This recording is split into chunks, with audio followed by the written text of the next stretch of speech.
So there was this dragon that burned down. We're going to be talking about that tonight. Also, halfway to Halloween, it's time to talk about Halloween. Why not? It's only, what, May? And so much more tonight on ParksCenter.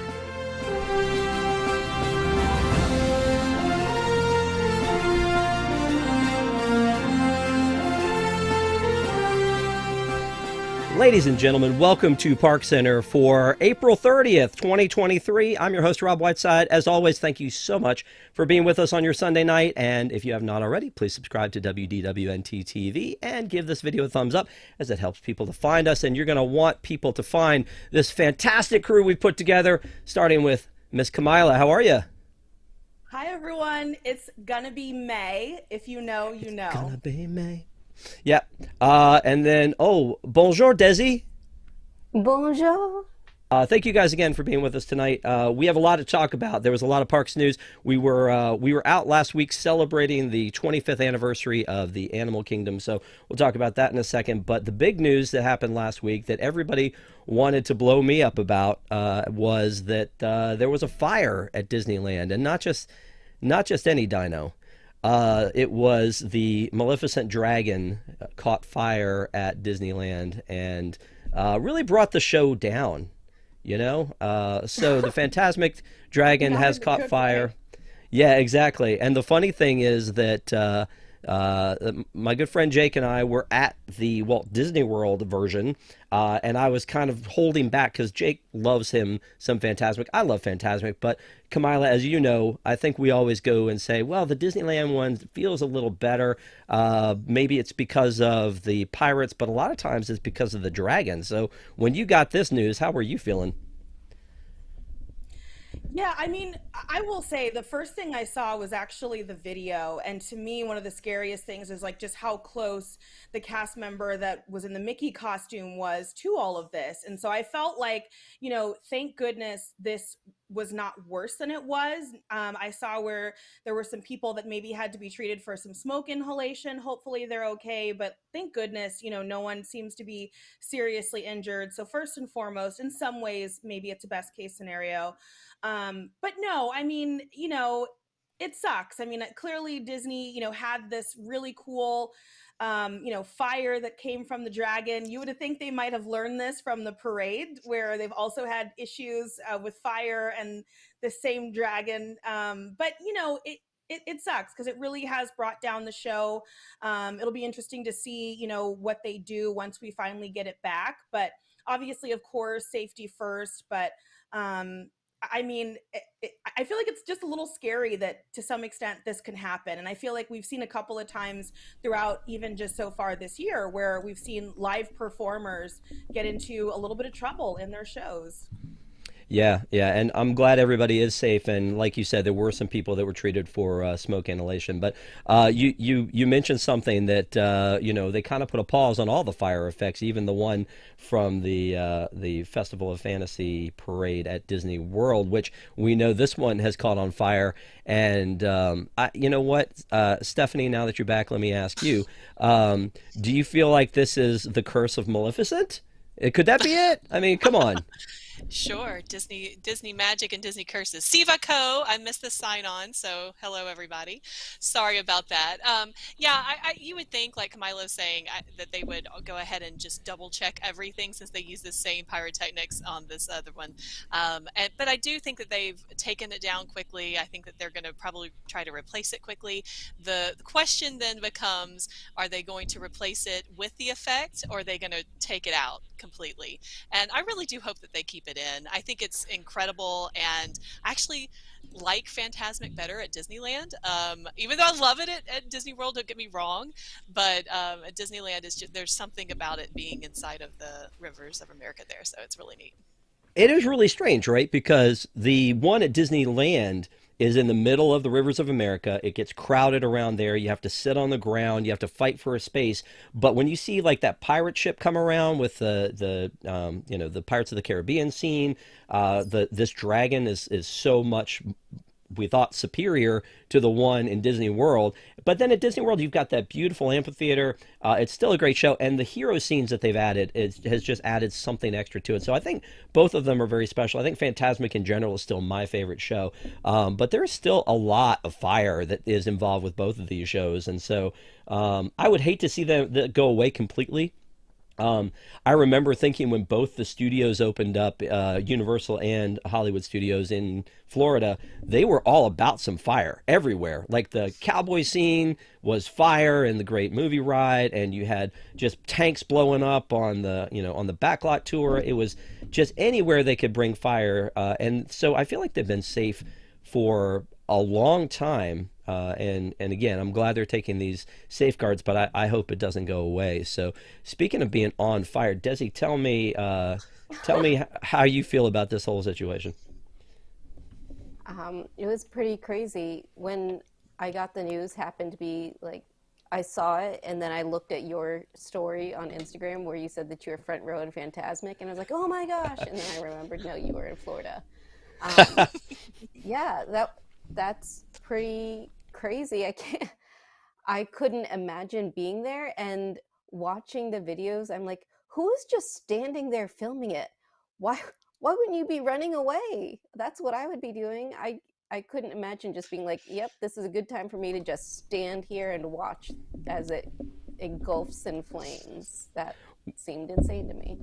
Well, we had one of our reporters was there taking footage, and the Slack comments that he was making along the way, like, I'm shook, OMG, like all this stuff, like about like, and it's like, it's okay, it's contained, we're all right. But the fact that we had somebody there was kind of cool, that we have footage of what happened. And again, I'm glad everybody's safe.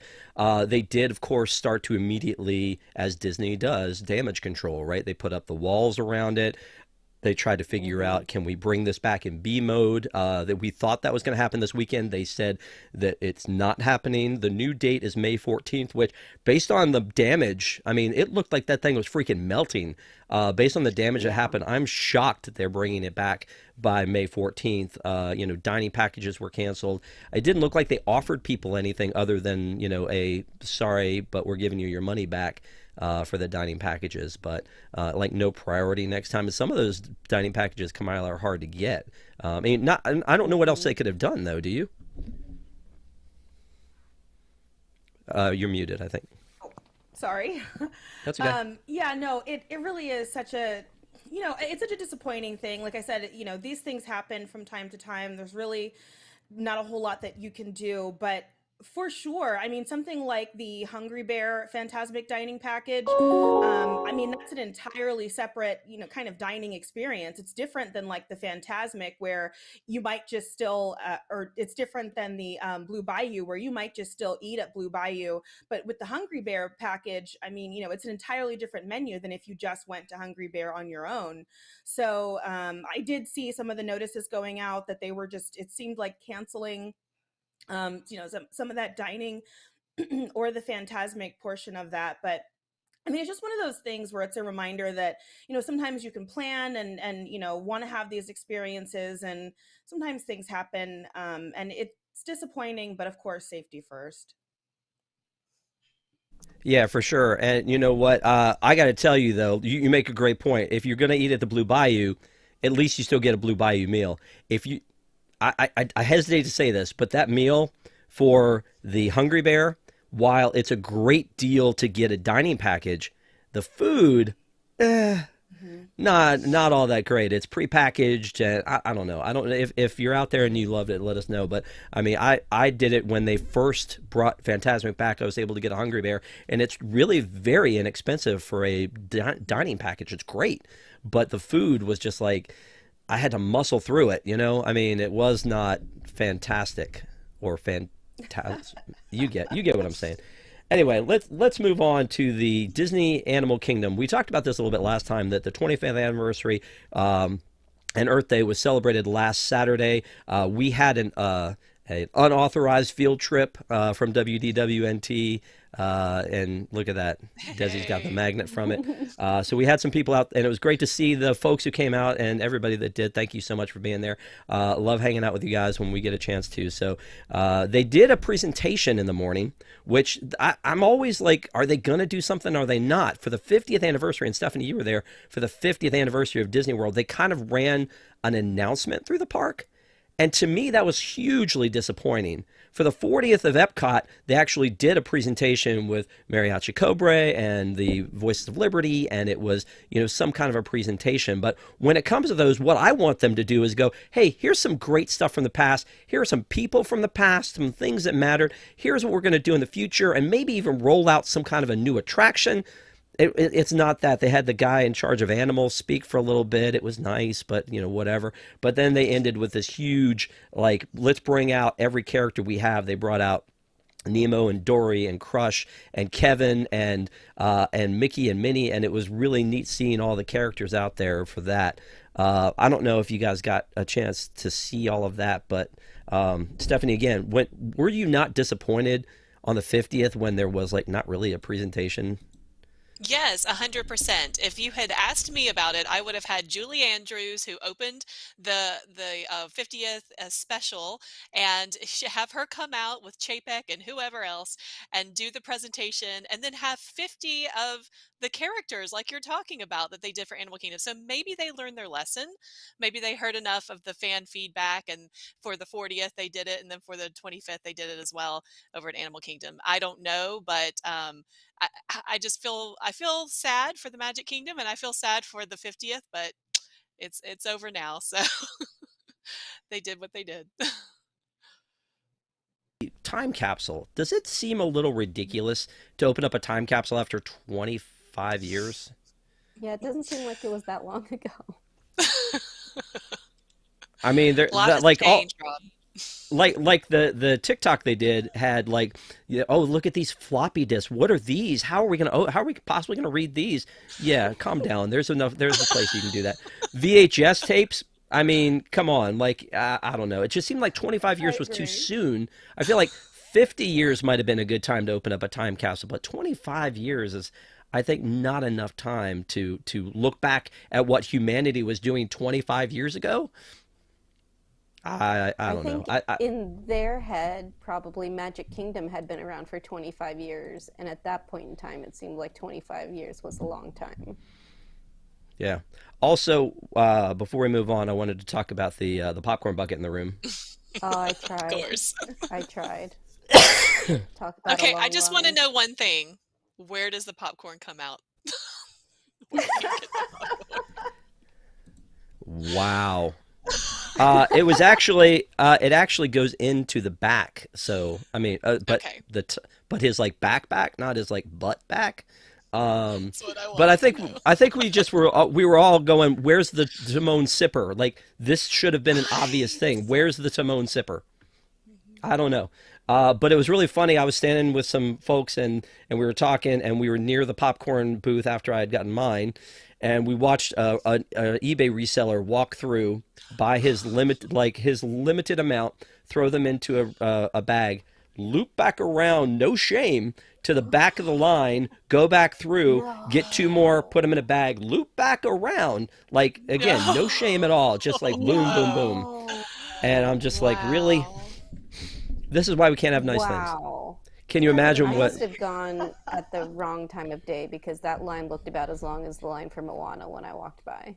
I wouldn't Really? have stood in it 3 times. No. Yeah, it was second on my list after being there for the presentation was to get the popcorn And bucket. then So I went later in the day to try again because there was only like 3 people in line at that point, and then they told me it was sold out. So, womp womp. Oh. I'm sorry. Did you get your It's go ahead. it's hard to wait in line with kids. If I didn't have the kids, I probably would have waited in line. But the kids are not sitting there for 30 minutes for popcorn. No. Or Yeah, Moana. a Timon Oh, they sipper would have with a done it for Moana.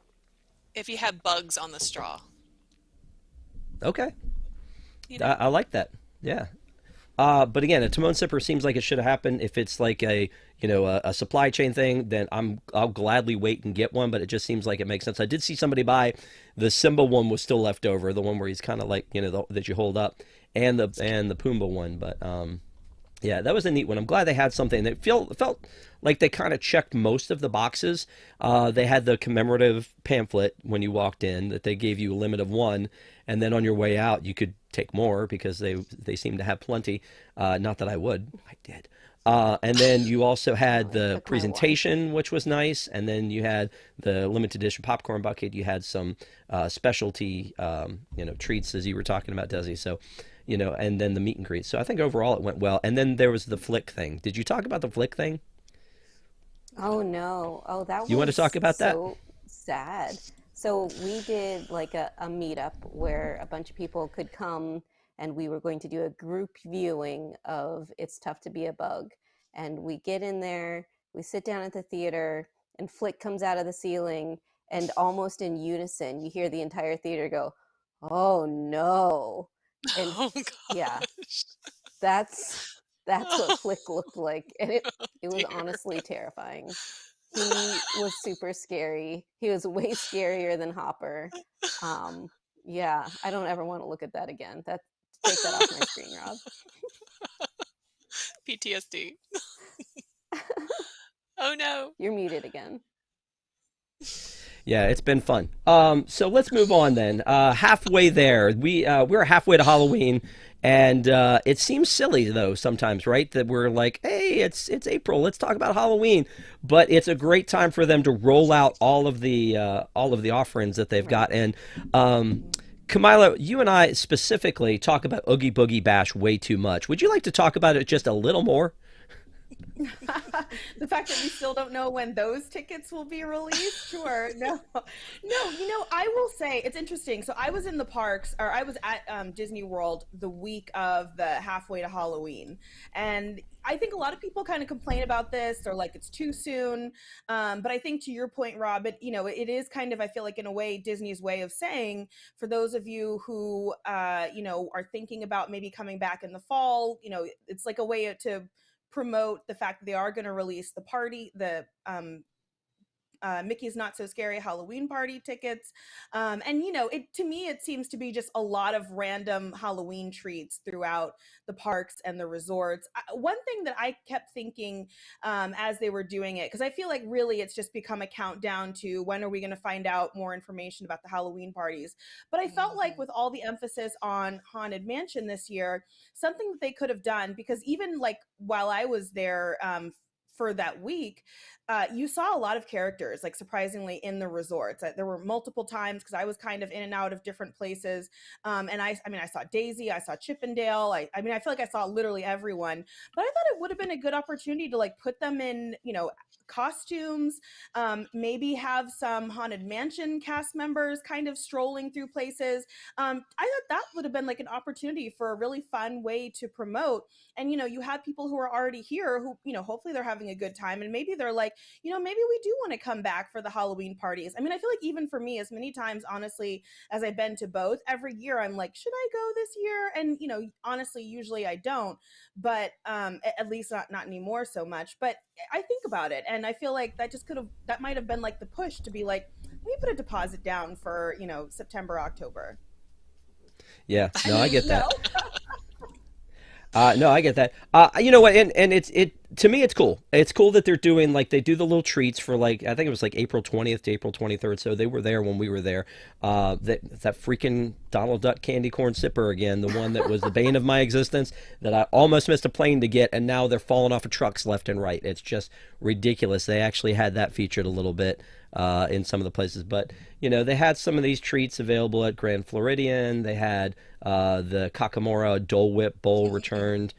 There was some neat little like things that they did for the announcement. But they also did this the return of the Gargoyle Tiki mug, and this was obviously a big deal and a big draw, and it was awesome. Kind of in conjunction with the whole thing. They did kind of tease a little bit of merch. Here's a preview of what Kamila is going to look like on October 31st. So But like they have the ears. I'm gonna have to ask you, Kamila, what do you think of this merch? Are you a fan? Well, my first thought was, are those the same ears we had from last year? They've got to be similar, right? Those look very familiar. I don't know. I mean, I don't have They them. are. Yeah, Yeah. they've got to be close. I think literally maybe last year the little pumpkin stem was green or something. I don't know. Like I looked at that and I was like, that's not different.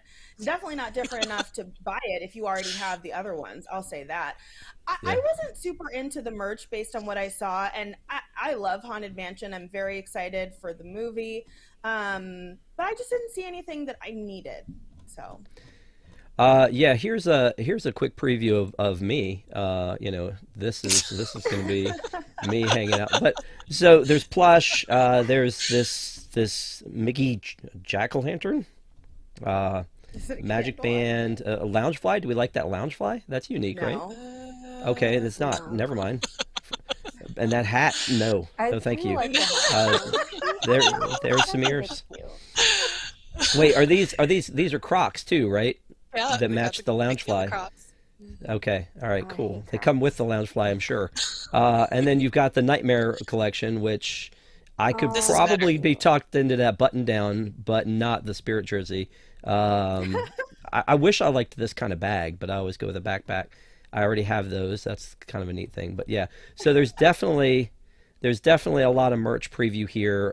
It is funny to That's me kind of when we cute. talk about supply chain, the fact that we've already got this stuff is produced and ready to go. But I guess it has to be because the first party is going to be on August 11th. What? That sounds like it's right around the corner. Yeah, I It's know, super right? early. Does. Super early, but I will be August there. August 11th. Is It's that's Yeah. it's kind of sad that's that Christmas is so short. It's like you get a month and a half. Yep. yeah. I, I have one more question. These outfits. Cute. Well, I mean, I think they're not bad. yeah, they're okay, but remember last year they had Mickey in the half pumpkin with the suspenders. That was freaking adorable. And then Yeah. last year's when they rolled out the Sanderson sisters. I mean, so like in Oh comparison, yeah. this seems like I don't know. I mean, it's cute and it's unique and it's So new. cute. Yeah. I So feel we're like we're all they're about that. trying to like incorporate a little bit of like a haunted mansion vibe, but like just put them in the outfits. Like those outfits are so Exactly. good. Yeah. Mm-hmm. Have they done that? Mickey and Minnie and I don't the know. I that don't needs to happen. remember seeing. And then speaking of Haunted Mansion, they also announced and teased that this thing's happening before Halloween, we think, right? The Hatbox Ghost coming to Disney World's Haunted Mansion. I assume it's going to be in the same spot, right? That as you leave the attic, it'll be there before you go down the hill, That would be or great. will it be somewhere different? We think. No, that would be my I guess. don't I mean, Yeah, where I else would assume you it'd even be fit the it same. in? I don't know, but I Is it mean, as you walk, necessary? Is it no, necessary? Like, no. I like to have things. I'm serious. I like to have things at Disneyland and then other things at Disney World. I like things to be unique. And so, why are we putting it in Disney World again? Just to do it? Because there's nothing else to be announced? I don't understand. That's a good I would point. like to have. I would like to have things to be able to go to Disneyland for. You know. Yeah, I don't disagree with that, but I do think there are two schools of thought. One is, hey, if you've done it there, why shouldn't you do it here? I think there are some people that do that, and then I think there are those who say let's make them different so that it doesn't feel like it's the same. Like if you're standing in the same spot of Batu East or West and you don't know which one you're in, that's a problem. Exactly. But yeah, so it'll be neat. I like seeing new things, but at the same time, you're right. I mean, does it need to happen? Probably not. Some little things happen, like this red light thing that they added this week, that I'm like, okay, It's fine. why? Yeah, I mean, it's okay. Everything else is like glowing blue except for the hearse is glowing red. Gotcha. Um, I don't know. Maybe. It's crazy Never stuff. mind. I would No, like no, for no, them no. to fix the ghost that follows you home first before they add things. Just fix it to where it works. Stephanie, you ask way too much. I'm so sorry. All right, let's move on to the next thing that I want to talk about, which is Star Wars stuff. I love talking about Star Wars stuff. May the 4th is coming up this week.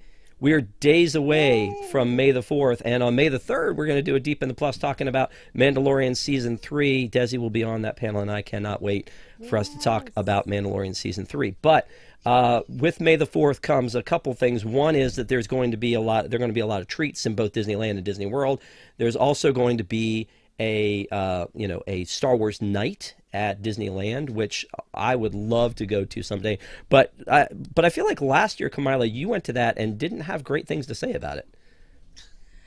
Yeah, I mean, the coolest thing that I would say about it, just from the event that I went to last year, was they did like an Imperial March in Launch Bay, which again, I will forever stand Launch Bay. I'm trying to like keep that, resurrect that. But they did it like they used that whole area and they did an Imperial March all through Tomorrowland. That was stunning. Like, I mean, like wherever you were in Tomorrowland, you stopped and you ran to the nearest place so you could see it closer. Like I was checking out in one of the little shops in Tomorrowland, and the cast member was literally like, "Go run, go see it. I'll hold this for you." And like, I mean, and honestly, she wasn't wrong. Like it was the best thing of what I remember from that night.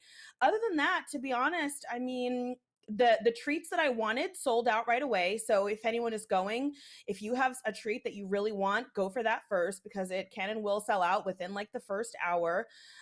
They did have some cool, and again, I don't know Star Wars well enough to know who these characters were, but like in the Rivers of America, they had like this little Star Wars band that was like going back and forth on a boat. That was cool, but it's a lot of characters. So if you love characters, you want to get pictures, there's tons of those opportunities. If you want treats, just get them right away. That's my advice. I'm going to say I am super jealous that we're not getting that here at Walt Disney World. I have been to Star Wars Galactic Nights when they did have it at Walt Disney World. Got to meet K2SO and the Seventh Sister and some of the more unique characters, Rey, which we didn't have here. And they had backgrounds. So I like that they have Boba Fett's throne and the Emperor's throne. I think you can meet the Emperor and Sabine and Ezra and Cal Kestis. So that is all super cool. Those are all characters I have never seen as face characters before. One background that we got at Disney World that is not going to be at the Disneyland version is inside of the hut where Rey and Kylo touched hands. So I'm a little sad that one's not making it. Yikes. But looking at the list though of like Ezra and Sabine, that's kind of awesome. The Seventh Sister, I'm seeing that one. Queen Amidala, BB-8, Ewoks, R5D4, and Jawas, Chewbacca. But the one that says that Jabba the Hutt is going to be in Tomorrowland. Is that actually going to be Jabba the Hutt, or is it going to be like a standee, or is it going to be like his photo op? Yeah. Yeah, because if it's like Jabba the Hutt, that's huge. I mean, well, it's huge and it's a big deal. Was that under character meet and greets or under backgrounds? Because it might have just been his palace. Yeah. It's like his palace or something. It says Star Wars Night Greetings and Photo Ops. And so, like, Frontierland Mythosaur Skull, Star Wars Night Location, Boba Fett's throne, Bo-Katan's throne, Emperor Palpatine's throne, and then it just says Jabba the Hutt. If they've figured out a way to do that, I mean, and with their living character initiative, they should be able to. If they could do Hulk and they can do Figment and some of these others, they should be able to do that. Critter Country, speeder bikes, K2, but see, like Fantasyland, it says K2SO and then it says Rebel Base. So I assume Rebel Base is like the photo op background, and K2SO, is that going to be a meet and greet, or is that going to be just a photo op? I don't know. I can't wait to see. Here. I can't wait to see all of that. That's going to be exciting. So we're going to have people out there for that event, and that'll be fun. One of the things that I've already reached out about, and that I've reached out about this, is this sipper here for Grogu. Of course. Yeah, and I was told, hey, I'll put you on the list. So, yeah, that's awesome. I think we got a super chat about that, Rob. That we have a super chat about that. Yes. Well, then I think we need to probably.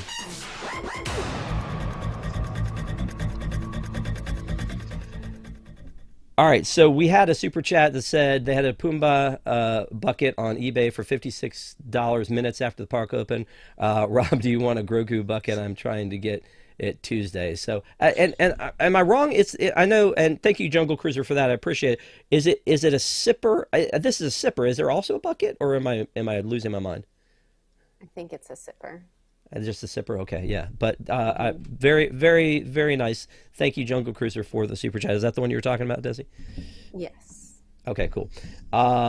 Yeah, I was too caught up in this whole meet and greet thing. Also, there's a lot of treats that they've got on the list here that I'm looking at that like the buns that are like, So cute. yeah, like the Leia hair. I mean, there's a lot of good looking stuff here. But That as Darth Kamila Maul said, cupcake get there looks quickly. amazing. I don't know if it's on this scroll. You might have to go Uh, further down, or it might be on a different page. was it this one? That's it. That's the one I want. It looks Yep. like a zebra cake, only Darth Maul. Hmm. Yeah. That's the one I need. Yeah, this is part of, but this is the stuff coming to Disney World for May the 4th. Oh, that's So, probably why I uh, paid more attention to that one. yeah. And then this thing, I feel like I have this thing. How sad is that? Like, I'm like, do I have that? I feel like I do. Because it used to have like the frog in the bottom. So, um, yeah, I think I do. But again, I have a problem. It's a known thing. I have a problem. Let's move on. Disneyland down. There was turmoil about a week and a half ago where the Disneyland system went down and they couldn't let people into the freaking park. And our good friend Katie, who used to be our Disneyland reporter, I saw her tweet, hey, people can't get into Disneyland and the dragon's catching fire. Everything's fine here. Like, yeah. But I mean that just shows you about like technology. I mean, you can get into a bad situation, with as much as we rely on technology when we go into the parks, whether it's Magic Bands, My Disney Experience, phones, or whatever. To see this kind of a site outside of the gates where people can't get in to either park because they can't scan in with a ticket that they have has got to be maddening. Kamila, let me go back to you on this one because you've been there. This has got to be uh, a nightmare. It was only an hour though, right? Yeah, I mean, I will say it, seeing those photos, it kind of brought me back to when you had to get to the park early for the Rise of Resistance virtual queue. And so everybody was, trying to get there, trying to get in. But anybody who's ever been to Disneyland knows it's not the same type of entrance system or turnstile system as what you have at Disney World. Disneyland definitely feels, honestly, decades behind, and they still do use a much more traditional actual turnstile. And it's still a situation where the cast member, is taking a picture of you if it's the first time you're using your ticket. Like on a good day, it's a slow system, and I always tell people, especially if you're walking, you're going to have to get through security. The security system is slow. Give yourself an hour before park open if you're truly trying to rope drop. But those lines on a good day when things are working are slow. So I cannot imagine how frustrating it must have been with this going down. I'm sure those poor cast members were also panicking because they're looking out at this sea of people. Like, it just sounds terrifying all the way around. But I will say this about Disneyland. It'll be interesting how long it will take them to update their park entry system, because obviously they're trying to introduce the magic bands. Like it just would be nice if they did spend some time and effort in this area on trying to help move these lines along, because even when turnstiles aren't down, it can take for what feels like forever to get into Disneyland. Yeah, and when we compared Disneyland and Disney World in one of our episodes of ParksCenter, one of the things we talked about was infrastructure, and this is definitely that kind of a thing. And it feels like they should be more nimble because they've got two parks and three hotels. I mean, and as opposed to if you had to, I mean, them changing their hotel, all three of their hotels is probably the equivalent of changing Pop Century doors. So it's just one of those things where it feels like they should be able to be more nimble about it. They're in the heart of the company right there. I mean, Bob Iger is like a stone's throw away. He should be able to come down and go, you know what? Maybe here's the problem. When was the last time you think Bob Iger walked through the turnstiles of Disneyland to get in? I mean, probably not As a even when he child. wasn't with the company. Yeah. Exactly. So, I mean, that's got to be one of those things that you really need to go in as a customer, as a guest, and see, hey, this is the experience your guest is having when they walk in. Part of it's quaint and charming. I'm going to say that when you go through that turnstile and it feels like you're a little kid, it's legitimately a turnstile. And I know that because it's a locals park and you could probably hand off, annual passes back in the day, they started that system where like they look at your picture when you come in. It's not just the fingerprint. They legitimately look at the picture. And if it's not a picture of you, you can't come in. So I assume that's why they did that, but there's got to be something easier for them to be able to do. Maybe they can't do it like they do at the Magic Kingdom, but even the security still hasn't been updated there. I mean, to my knowledge, the last time I was there, it was No. still Oh. the stop and frisk as opposed to the walk through the thing as quickly as possible and pray you don't get stopped.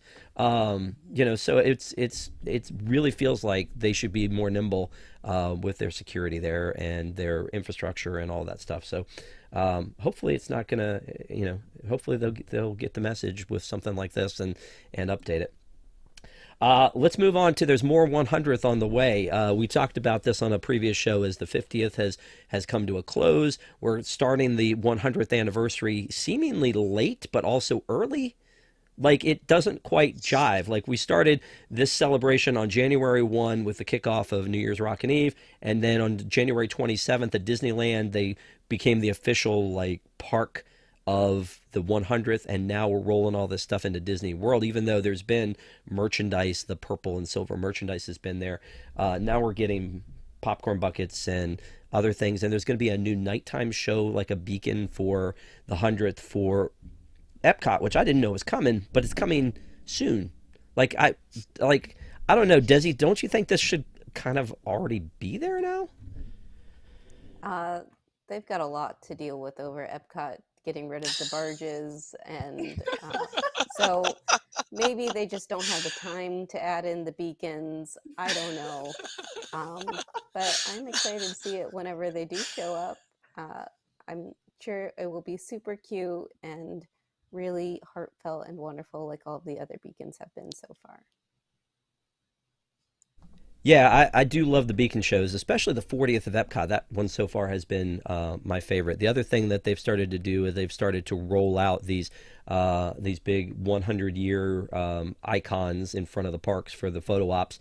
Now there's one in front of Hollywood Studios, and there's one in front of Epcot. Like it almost looks, you can't quite tell the difference. They're almost exactly the same there. That's perfect.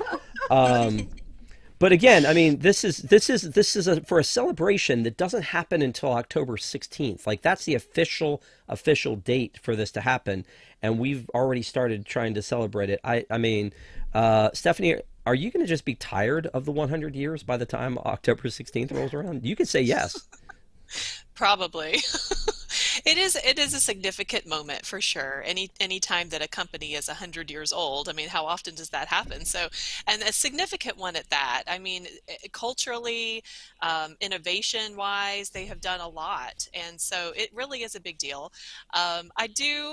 I'm bitter, as we discussed before, about the 50th of Walt Disney World not getting its due. And I honestly wish that I'm going to throw it out there. Please repaint the castle. Please put Cinderella Castle back to its original color. But Nope, that's a not discussion gonna for happen. another time. Not gonna happen. No, that's fine. But we've got new costumes. Got to get new See, costumes. it would match. Uh, It goes back to its silver color. and then this thing with the Mickey's that looks like it's going to be That's cool. cute. And then there's a new bus to take the characters to the hotels. New cakes. And let I me ask probably a won't question. afford. Has anybody on this panel bought a petite cake before? No, No, I've just no, I didn't looked think at so. them and drooled and thought about it. Yeah, I mean, that's a big investment in your time, energy, and calories is to just swing by and buy a little cake, right? I mean, I know It's we all for a kind good of go day. a little bit overboard when we go into the parks, but yeah, that's kind of crazy. They have those petite cakes, and I'm just like, we take. I mean, our reporters go in and buy them and take lots of pictures and all that kind of stuff. But I'm just And help wondering who's the out here soap. buying the petite cakes. But I will need this. I still don't have this, so Got to do It's it. it's just yeah. There's not enough money in the world for all the popcorn buckets that I need. But again, I mean, it's neat that there's always a celebration. I think that there's kind of like we talked about before. There's always two schools of thought. There's oh great, another celebration. What are we celebrating now? And then the other side of it is, hey, at least there's something new. If you're the kind of person that's not there all the time and you get to come down, like if you were there last April, then there was the 50th anniversary. If you're there like this May, there's going to be the 100 years, and it's kind of neat that there's something to celebrate all the time. But the other side of that coin is there's always something to celebrate. We're It's we're kind going of to be like coming up. going to Epcot.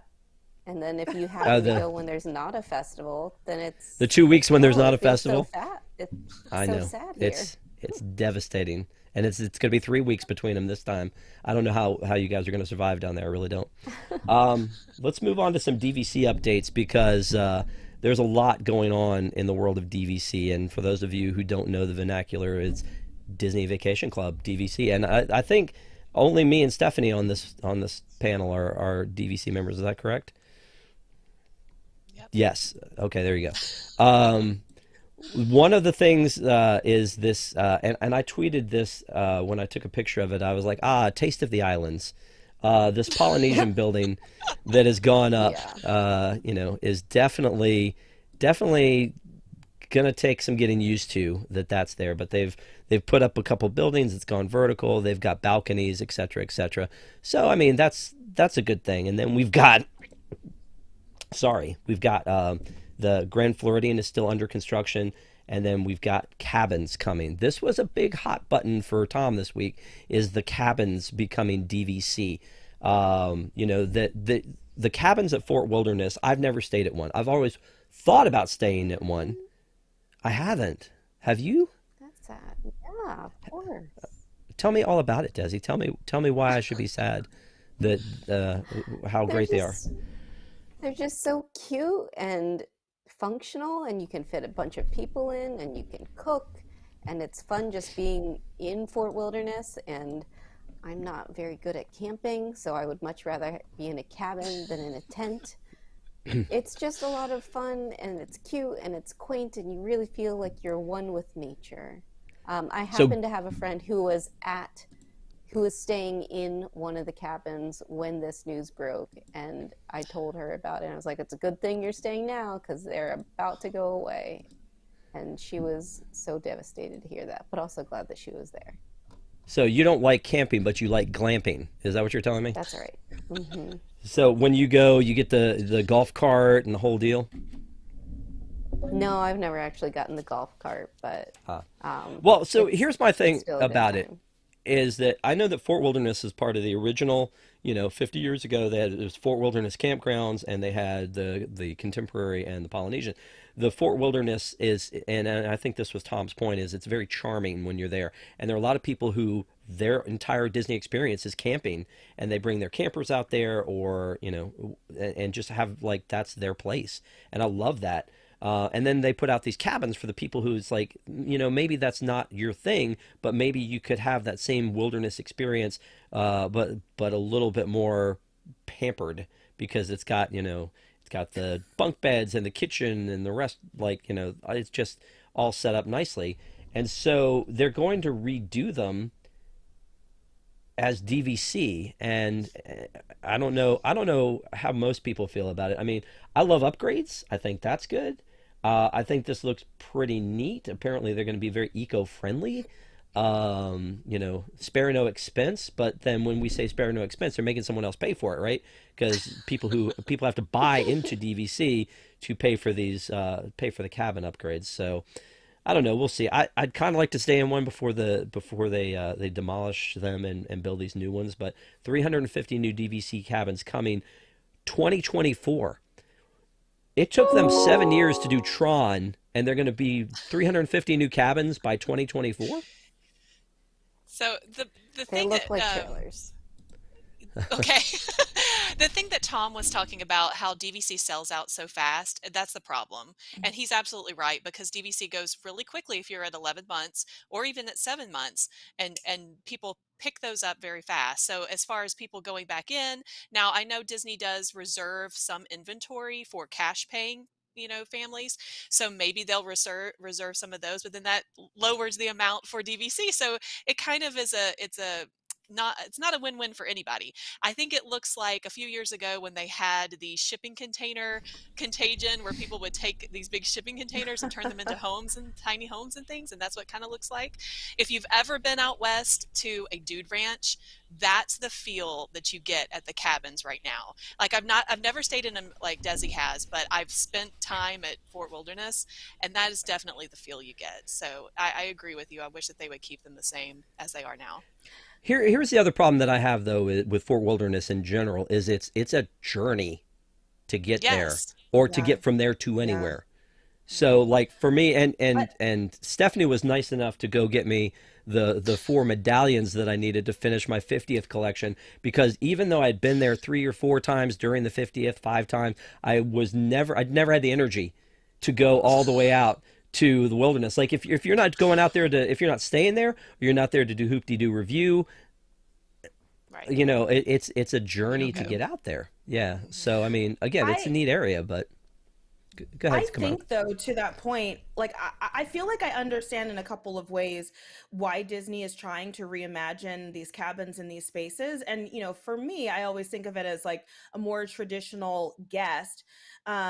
In all of the times and all of the Disney World clients that I've worked with, I've only ever booked the cabins once. And I remember when in speaking to that client, I had to double check just to say, do you understand what this is? And they didn't have a car, so we did get them a golf cart. And they wanted the cabin vibe and feel, but for there are unsuspecting people for sure who are sometimes booking those maybe mistakenly, not really understanding how far they are. And I think by turning them into DVC, you're probably going to get more people that are going to be driving or who will have a car. That's ideal for those cabins. And just the fact that you do have more room, you have kind of the little kitchenette area. And I think from an inventory perspective, they're harder to sell to regular guests. And so I think to some extent, the DVC guest is probably much more likely to, one, understand those types of spaces and actually be interested in them. But to sell them, you've got to update them because I personally do think they look a little bit dated. So I could see where Disney was trying to refresh things a little bit here because you would often see there'd be the cabins and maybe an all-star or something and then everything else would be sold out, but it's almost like you never had to worry about like if someone wanted a cabin, like that was probably available.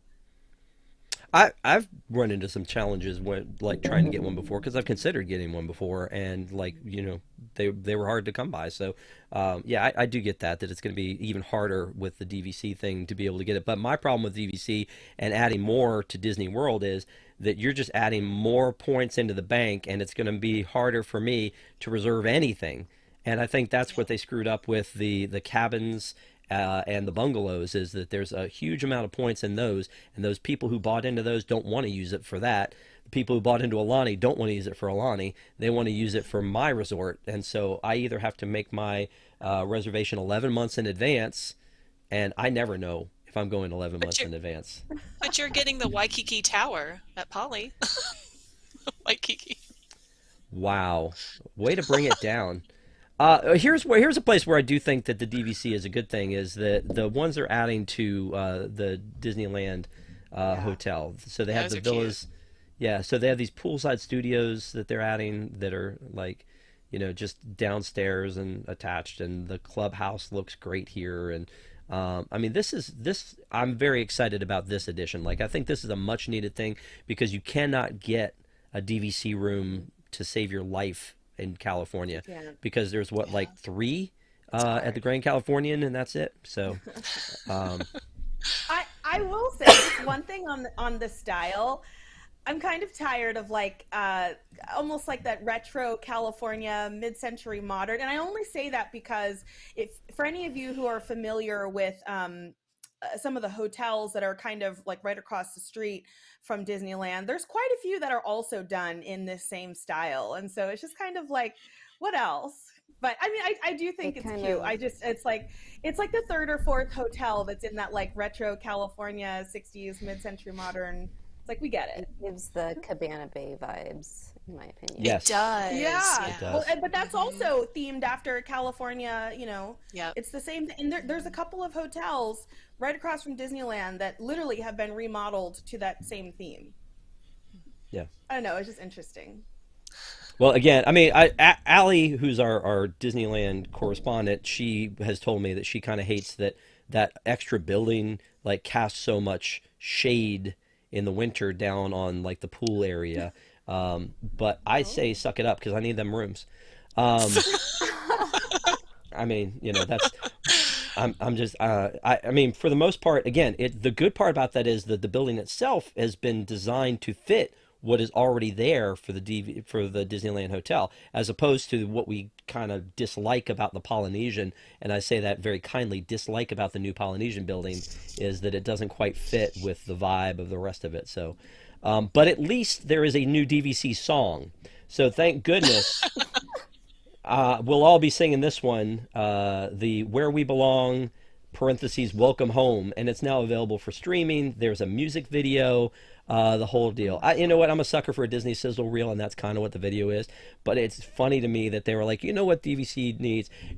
Let's not make more rooms for them and or make it easier for them to get Moonlight Magic. Let's just give them a song. That's what they need. They want a song. So, Stephanie, have you taught your family all the words? You guys No, good? not yet. It's time to remember the magic. I can still sing that one and bring a tear to my eye. So no, this one's Uh, okay. It's okay. I see that and I raise you, answer the call. That's what I say to you about that. So let's move on to everybody's favorite game show. It came from the parks, and there. Oh So boy. basically, for those of you who've never seen this, is we have a lot of weird stories that come through, and rather than go through each of them individually, I'm going to give each of the panelists a chance to talk about their favorite one. There's some interesting ones to choose from this week, so choose wisely, my friends. And Oh let me, dear. I'll go through it. So the first one we have is Walt Disney World cast member arrested for recording upskirt videos of guests. Okay. New Jersey man caught smoking, watching porn, and Oh touching Lord. himself on Remy's Ratatouille adventure at Epcot. I Uh, mean, come on. Guest banned from Shanghai Disneyland for smoking in park, confronting police, and forcing parade to be canceled. Oh. The Disney World cast member who was lost and now is found, and those are your choices. So talk to me about which one you pick, Kamila. Not the Epcot Fountains? yeah, Oh my God, that's that's the more great. benign. I'm sorry. I'm That's sorry. You're the right. one. That is That's the the one. one. Only Why? because Why? my precious Paris, my Yeah, precious you're right. Paris. That's right. The So so and okay, and I just want to say I was in the parks when these cheer groups, because I think they were a part like a cheer group family. I was in the parks when they started to like swarm, and I was in Magic Kingdom, so it was even worse, as you can imagine. Like we were literally on Pirates of the Caribbean, and you know how like there's like that beginning part that's like dark and spooky. Someone was doing a cheer in the boat behind us. Like shut up. But anyway, um, the fountain one. Okay, first of all, once again, we're at Epcot. Big shocker there. I think two out of the four were in Epcot. So supposedly, because I when I first saw this, I was shocked. Like, and I, you would think nothing could shock any of us with what we've seen, but apparently this group was from Canada, and like the region like from Canada where they were from, it's normal to get into fountains there. So like that's like a way you cool off. That's like What? a function of the fountains. So Oh my God. apparently, they're thinking, oh, that's just how it works in America too. Which here's the thing. People always talk about, oh, Americans don't know how to act when they're abroad. I'm sorry. Apparently, clearly, we're not the only ones because there's no way. Okay. Ain't no way. Like, that's just, I saw that and I was just like, you see no one else in the fountains. And just, like imagine just getting in them and they look so relaxed like they're just at like the spa or something with their little drink Yes. sitting there chilling like no get out now. I don't know. It was It's just like there you cannot do that. You cannot do that. it's And also it shouldn't kind of sad require a that sign. I'm sorry. the kids were then disqualified from being able to cheer in the competition. But it was their So wrong. parents who were acting up. The kids weren't doing Yeah. anything wrong. I Yeah. I mean, didn't know send the that about the parents home, not the kids. kids. I mean, I feel really bad for the kids. I mean, there obviously something should have happened to the parents, but I just Well, feel really bad for the kids in this Dawn said in situation. chat, Kamila doesn't like boats as it is, so that made it really bad. So there you It's go. great. You're right. Like that was the one that I felt like was the big story, and I don't know why I didn't have that. I mean, I had it on our list that I sent to you guys, but why I didn't bring that up in the first place. So, but I, all of the ones I, that we have are like these super long like titles, except for this one is guest cool off in France Pavilion Fountain at Epcot, which unto itself doesn't sound horrible until you see the picture of them just like lounging around and like where do you like all it's a think you're at? pool. Like In where do you full think you are? clothing. Yeah. And I Yeah, but think I think the reason why it's like so shocking to us in the US is because like we don't really use fountain, at least not from what I've seen. Like we don't really use fountains in that way, but apparently some people do. And so like I think to see them just so casually like we're not doing anything out of the norm, but to us it's like get out, what are you doing? And also, why do you trust that water? I would not trust that. Right. No, Yes. no way. I mean, I don't know what's happening in that water, but I don't know. I would stay away. well, The let Ratatouille headline, I just have to say, was a lot to take in. well Yes. before we move on to Oh, that one, let's remember this moment Oh my where the gosh. guy He decided must have been to from surf. Canada. that Yeah. he must have been from Canada. So Desi, you're choosing the one about the guy on the Ratatouille ride. I, I've got the French outfit on, so it had to be one of those two. Oh Um, no. yeah, the Ratatouille ride, man, just reading that headline made me so uncomfortable. Like, I can't even repeat that headline. It's so cringy and awful. Mhm. Yeah, the just New Jersey man smoking on Ratatouille, I feel like would be crazy enough, and then you add in the rest of it, and God bless whatever cast member had to clean up the ride vehicles that day. This guy is disgusting. I hope that he is a lone person and that there are no other people in this world who would do anything like that because that's horrifying. Well, Hate it. yeah, one of the things that it says in the article is that Disney cast members were first leery of him when he wanted to sit alone in a rat on the ride cart Yeah, on March yeah. 29th, according to. So he wanted, he's like, And could I I just think have a rat to somebody myself, please? Because I've got some Just the stuff to whole do. some one.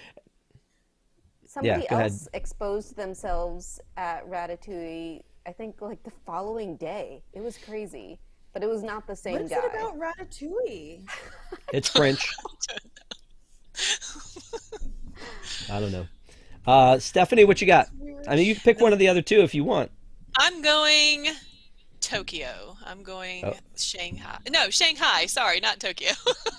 Shanghai, Shanghai. Well, listen, at least they stopped the guy from smoking. That's all I have to say. Because whenever you have crazy people that, they cause an issue with the police and what have you, sure, we have that in all the parks. But we have people who walk around and smoke and blow smoke where they're not supposed to in little kids' faces, and nobody says anything in the US. And I'm just going, come on, man. I mean, there's smoking areas. Let's go there. And so at least they got him, controlled in that situation fairly quickly. well, and one of the things that they said is that the cast member came up and then he basically was belligerent enough that they apologized to him. Uh, Must have been like DVC. yeah, exactly. Yeah, Yeah. he was Club 66 out there is what he was. So he had Right. like the ultimate cards to play there. Yeah, I mean, it's one of those things that, we've heard a lot of propaganda from our fearless leader about how great the overseas parks are.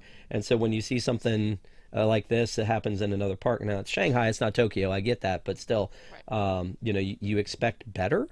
But like you were talking about, Kamila, like about the Canadians sitting in the fountain, it's not always the Americans that are causing the problems, is it? Right. Just We're that all a one guy from mess. New Jersey. That's the big problem there. And no offense to any of our friends from New Jersey either. So let's move on to something else. So this one is sad to me because I love Muppet Vision. Did Muppet Vision this last trip when I was there, the trip before that too, and we ran this little article about that the seats were in a very bad state. And I get how that could happen. I mean, you get so many people in there all the time. You're pouring water, but I mean, this seems pretty embarrassing that the seats are in this kind of disarray in this theater. And part of me thinks that maybe this is the beginning of the end, that maybe they're like, maybe Muppet Vision is not going to be there forever, which Don't would be say that, devastating. Rob. I don't want that to happen. I don't want that to happen. But Desi, why else would they let this fall into such disrepair? Everything else shuts down 900 times for renovations. Why not this? Maybe they are busy fixing Flick's Eye and doing renovations everywhere else that they just haven't had time to get to these seats. I hope that they do. I hope that you're wrong and you're not speaking it into existence. At least Sweetums still looks good. Yes. Well, Kamila, the Muppet Vision's gone in California. Yeah, but I feel like they definitely still need it in Hollywood studios. That is, I think, still a small park despite all of the efforts to expand. And who knows? Maybe this is the Muppets' time and they are next in line to get a really nice redo, a nice refresh. Maybe it could be like a Star Tours situation where like you could have multiple different scenes. Like every time you go to watch it, you don't know what you're going to get. I hope they give it some attention. The Muppets are clearly very much loved by a lot of people. It's a great way to get a show in, escape the heat, the Florida weather. So I don't think it should go anywhere, but it absolutely needs some attention. Yeah, and it's one of those things where I feel like they fixed a lot of the effects. So the one where Waldo kind of goes over to the side and spins his wheels and the smoke comes out. The smoke was coming out and the fireworks were working and the chef in the back, everything's great except now they just need to do something with these seats. I've seen it where like the arrows hit the wall and then like don't retract before the next show and little things like that. I love all of the things, and it's a very intricate show, really. I mean, if you stop and think about it, it's got the puppets, it's got the Sweetums that comes out, it's got the 3D effects, it's got the water, all that kind of stuff. But I mean, Stephanie, I don't know if you think this has something to do with the water or it's just wear and tear, or like, what are your thoughts on that before we move on? I think those seats have probably been there for 25 years, and they need to reupholster them and get maybe new flooring and stuff like that too. But I mean, I tell you, sometimes you go in there and there's nobody, right? Like sometimes you're just the only ones in the theater almost. But the last time we were there, we went with a big group of friends. These people go to Disney World every year, and they have never seen the show. And we were in that theater. It was packed, Rob. I mean, I'm serious. It was wall to wall. It was packed. I'm not even kidding you. And they came out and they were like, that was great. I'm totally doing that again. Oh. So it's still relevant. It's still, it's a cult classic. It needs to stay. So many A great must for lines my too. Like, kids. and Yeah. the pre-show stuff is as good as any of it. Like the stuff that's in there with Mr. Mickey Mouse. The whole stopping in the middle is distinctly unpatriotic. Like all the stuff that's in there is just classic. And the whole I don't know, Gonzo and the pots. It's just a really really neat classic show, and I hope that you're right. I hope that they keep it up because again, the one in California, when you go into that theater to see PhilharMagic, which is the worst version of PhilharMagic ever. I've said that before, and Camila's like, "Shut up. We want to keep it. That's fine." Shut up. But when you go into that main theater where the pre-show used to be, you can look up and see sort of remnants of what used to be Muppet Vision, remnants of what used to be Frozen, and so, but at least the seats are nice. That's a thing. They've at least updated that, so that's good. Let's move on to Pixar Place. Pixar Place, kids, was a thing that you used to go to before Toy Story Land existed, and that's how you got to Toy Story Midway Mania, and before that, it was Who Wants to Be a Millionaire. But when they made it Pixar Place, and they had like the Luxo Junior animatronic for a while, that was kind of cool. There was lots of stuff. They shut it down. They opened it back up to be The Incredibles, and then they shut it down, I guess, before COVID even. But now they're coming back with the Edna Mode meet and greet. It seems like a no-brainer, right? Like they need more things to do in Hollywood studios. They just open up those gates. Cast members, it can't take too many to run that whole thing. Have like that little area to walk back in and chill in and get a snack and meet Edna. Like, I don't know if you did any of that stuff before, Desi, but like, are you glad this is coming back? Yeah, I mean, I've done it before, and I'm glad it's coming back. My kids love meeting characters. My only question is if we can have Edna Mode as a face character on the cruise line, why couldn't we have her as a face character? Ooh. Why not? Why does it have to be, the Her. creepy plastic head? I would much prefer Edna Mode face character. Yeah, no, look at the look. Like the look on her face is, I don't like it. Just make her a person. Wear the same outfit and everything, but with a real head. You're Oh, muted. muted. I am personally anti the face character Incredibles. Don't like them. Well, the Mr. Okay. Incredible one looks horrifying, but I like the Edna face character. Although I think it was last week Shannon had shown us like there was a video of Mrs. Incredible tripping and her face falling off. That was. I wish I could. I wish I'd never seen that one. That one you can't That was unsee. terrifying. Yeah, that was Oh terrifying. But I no. do think it's neat that they have all these, these new meet and greets and things coming back. I mean, that's again something that I think is pretty cool. Let's move on because we're running a little bit behind. Guardians queue. This was interesting. Last week when I was there, we did Tron in the morning and did that as our virtual queue. And then when we went to when we went to Epcot, there was still like, after 1 o'clock, they were still open for Guardians queue until like, I don't know, like 6 o'clock at night. Did you That they do were it? still open. Yeah. So That's awesome. my question is, Stephanie, shouldn't we just get rid of the virtual queue for Guardians? Ab- I'm always for getting rid of a virtual queue. Yes, I agree. I think that it's time, and with Tron opening, that's where the draw is anyway. I don't think it's really even probably necessary if you're getting the virtual queue open that long. So yeah, I think it's probably time for that to go away. Yeah, I mean, I think in general, like the virtual queue is the bane of my existence. The idea that on your vacation, we've talked about this 900 times, I will not stop talking about it. The fact that you have to get up at 6:55 and like have your finger on the button to hit and to get that virtual queue in order to ride the attraction that you're probably there for anyway, Right. is a nightmare. It really is. And so the people who don't understand how that works, I feel sorry for them. Anybody who is going, I'm like, okay, you go in there, Tron's going to be open. Make sure you do the virtual queue. Here's how you do it. Because there, I heard a little girl when we were getting ready to go on Tron go, Mom, I want to ride that. And then I wanted to turn to the little girl and go, let me explain this to you. There's a thing called virtual queue, or there's a thing called pay lightning lane. Your mom's gonna have to figure that out if you want to get on this attraction. But I didn't do that. Um, Oh, but the way this backfired on me was that I got up and I got Tron and I got boarding group 2, Oh wow. which when you want to sleep Good. You in, get there You early. got to get there you there. when go. Good for that you. does not Yeah. that does not work out for me. So I got boarding group 2. It was me and Jake and my son, and when we got, and Jake was like, I hate you, and I was like, yeah, I know. He's like, you're too good, and I was like, yep. And so I got boarding group 2, and we got over there, and it was broken. It was down. Wow. So double hate. I had to hate the fact that I had to get up at that early, and then I had to be angry at the fact that that it was down. And then we kind of puttered around Tomorrowland, and about an hour later it opened. But the caveat is that they don't give you the same leeway they used to give you on Guardians. You have to go within that 1 hour, and then the deal is if it comes back up, you have 1 hour from the time it comes back up. How mean is that? That's awful. Like Wow. so now you have to spend the rest of your morning monitoring when that thing comes back up. So it would be nice to me if they would get rid of the Guardians queue and make that a standby, because you've got a lot of queue inside the building that doesn't seemingly ever get used.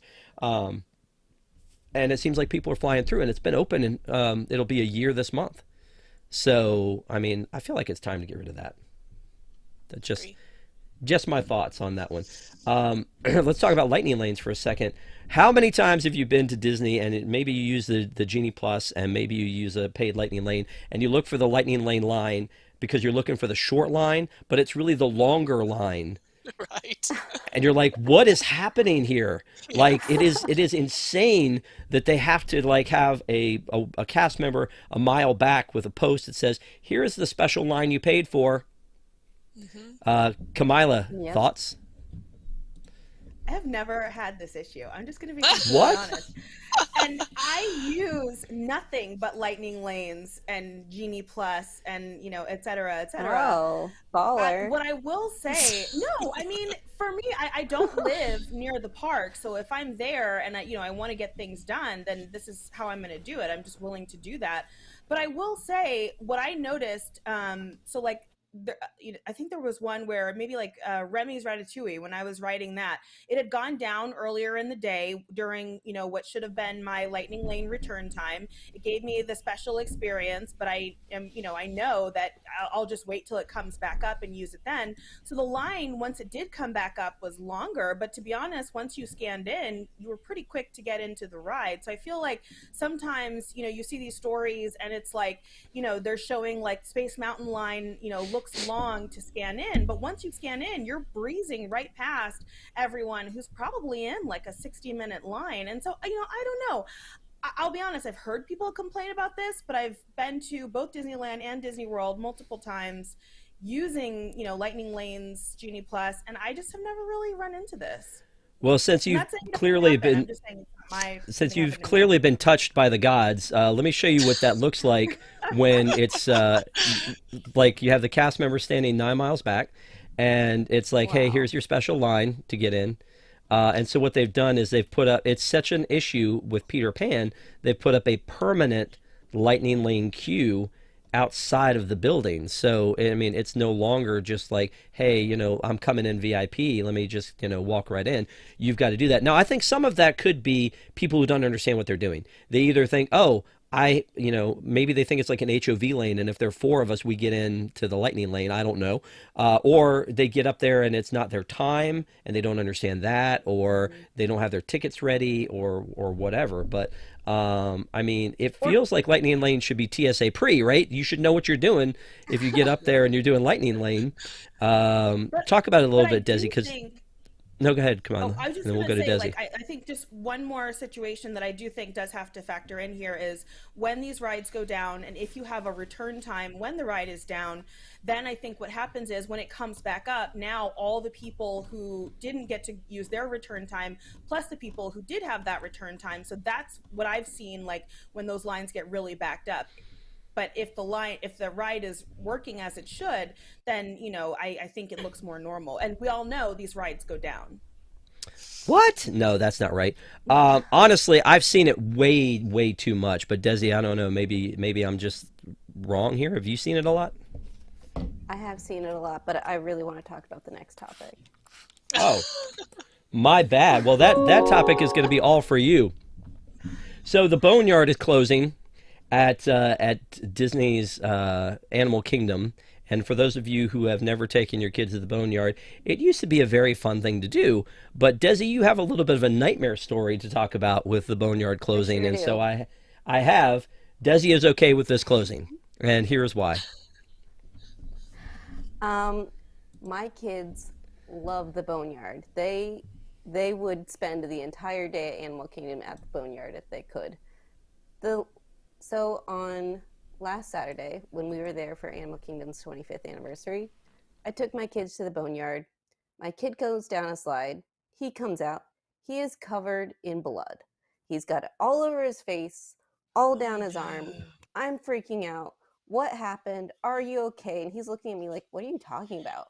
I'm fine. I'm fine. And touching him like, does this hurt? Does this hurt? No, nothing hurts. Nothing hurts.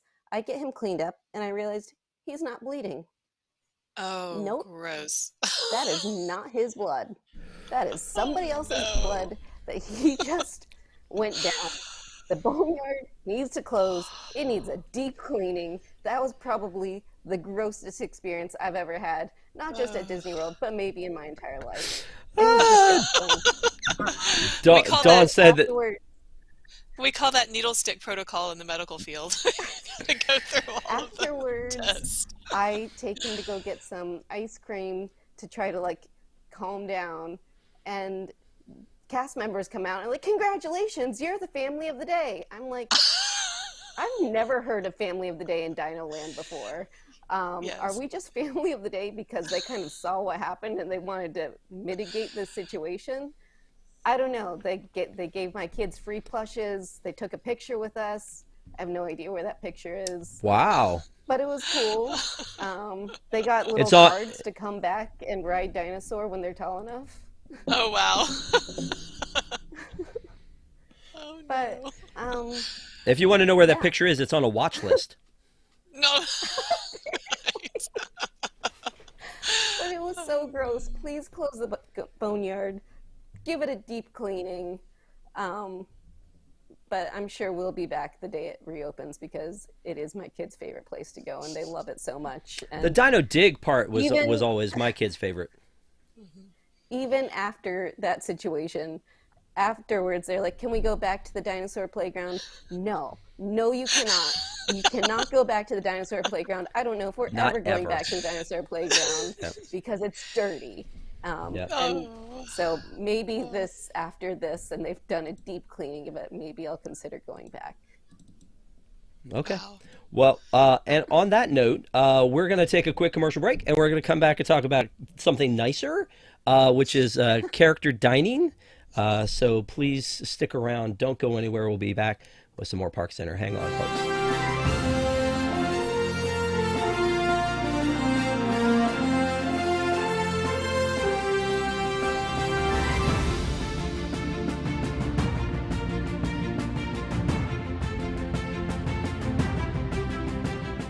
Welcome to Deep in the Plus.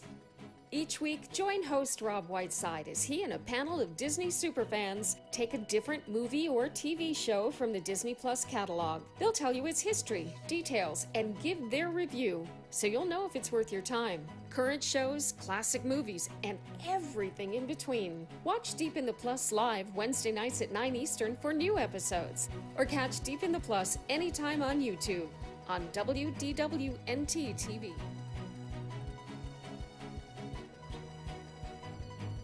This program is brought to you by WIGS, the WDWNT Inner Globe Society. Support WDWNT to get early and exclusive access to content you can't find anywhere else, including exclusive post shows for WDW News Tonight and ParksCenter, access to our prize wall, a monthly Zoom with Tom, access to our Discord community, early access to our events, and much more, starting at just $2 per month. For more information, visit patreon.com/WDWNT or visit WDWNT.com and click the Patreon link. Join WIGS and unlock even more WDWNT.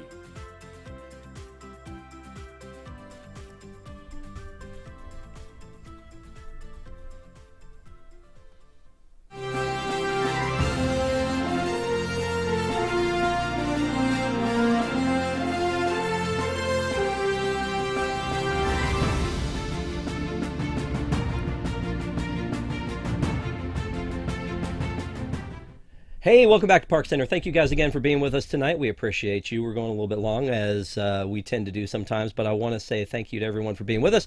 Please don't forget to give us a thumbs up, as it helps people to find us.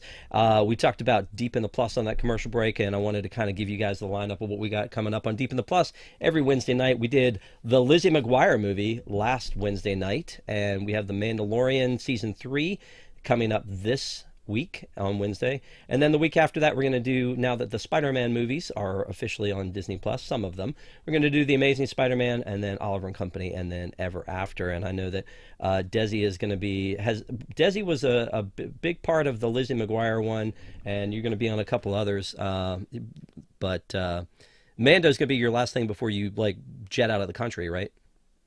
That's right. Leaving right after that, staying just long enough to talk about Mando before I head out. Gosh darn it, we appreciate it. What a trooper. I mean, dare I say legend? Sure. Hero, maybe.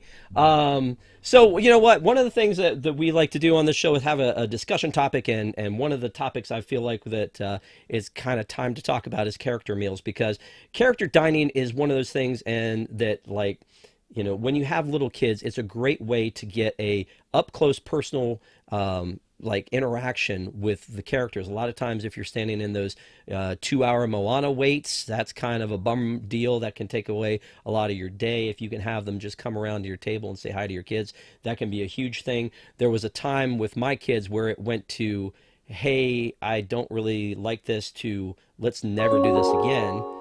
Because they don't like the character interactions. And for me, I'm like, okay, I'll take the bullet. I'll stand up and I'll say hi to Chip and Dale, and my kids take pictures of me just like any adult would. So when we talk about these things, one of the things too is my first experience was on the Empress Lily, which, again, kids, look it up. The Empress Lily is now paddlefish, but it was at what was at the time the marketplace, and it was one of the first ones. And they would, when I went there, I had no idea what was happening, and it was Mickey and Minnie coming to the table, and I felt like VIP doing that, because I hadn't really had that experience before. And so the Empress Lily was one of the first ones that I did. They don't do that one anymore, obviously. There are about a dozen character meals right now, and so what I want to do is kind of go around the panel and have you guys tell me, like, what your favorite character meal is and why. And I've got rules for you, okay? So I've got 4 C's and a V. That's what I've come up with here. I wanted it to just be four C's, but I couldn't quite pull that out. So grab your pen, I guess, Desi. Is that what you're doing to write it down? I want to make sure I'm following the rules. So cost is one, and I think we all know that breakfasts are cheaper than lunch and dinners. So if you are trying to do something for your family, breakfast is usually going to be a cheaper option for your Disney character breakfast. The cuisine, because I think that has a lot to do with it. What is the food that they are serving? Is it the kind of thing that your kids like? Is it the kind of thing that you like? The characters, because they're different characters at each one. Sometimes it's Chip and Dale are dressed this way, and sometimes they're dressed that way, and sometimes it's something more unique. Convenience. I say convenience because there aren't a ton of them in the parks. A lot of them you have to go to a hotel to be able to experience that, and it may not be the hotel you're in. So in those kind of cases, that may be a problem. And then the venue. I think that where the character breakfast is happening makes a big difference, because like just Cape May Cafe, to me, there's not a lot of ambiance to that place versus Cinderella's Royal Table, where you're in freaking Cinderella's castle. So, I mean, I think the venue actually matters a lot in that. So with that said, Desi, you ready? Tell me what is the best character dining, because you got kids, or it could just be for you. What's your favorite one? You don't have to tell us it's for your kids. I have 2. Okay. Number 1 would be Ohana, because Lilo and Stitch is like my family's favorite. I just love meeting Stitch anytime I can. I love the little Stitch waffles. I love the Pog juice. I love the fact that all of the food is brought to me and I don't have to get up and go anywhere. So cost, it's just breakfast. So it is a little cheaper than going to Ohana for dinner. Cuisine, like I don't know if the cuisine is that great or that different than anywhere else, but I do enjoy the Pog juice, so that part is different. Characters, Lilo and Stitch, I can't beat that. Convenience, not as convenient, but more convenient than other resorts because it's on the monorail loop. And venue, I can't think of a better venue than the Polynesian. My second one, you might be able to guess from my attire here, would be the Garden Grill. So the Garden Grill cost is cheaper than a lot of the all-you-can-eat ones. The cuisine is fresh because a lot of it is made right there.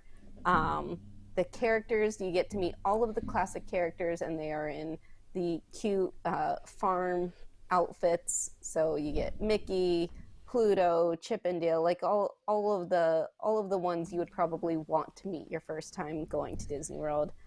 Convenience, it's right there within Epcot. And venue, I love the way that like it rotates and you get to have a different view throughout your entire meal. Well, sorry that she took 2 of the 12 guys. Sorry. No, I'm just kidding. But before we go any further, I do want to say that we do have a super chat from the Trauma Factor. Hey, ya, Desi. Oh, hey, Rob. Hi. Warms the cockles of my heart. Thank you so much. Uh, no, we appreciate you. Thank you so much for the super chat. Yeah, no, I don't disagree with those. Let me back up and say the Garden Grill. I didn't hear. Is that? Did you mean lunch or dinner, or did you mean breakfast for Garden Grill, or does it matter? I don't know. Actually, I don't know if I've done breakfast. I've only done lunch there, so lunch.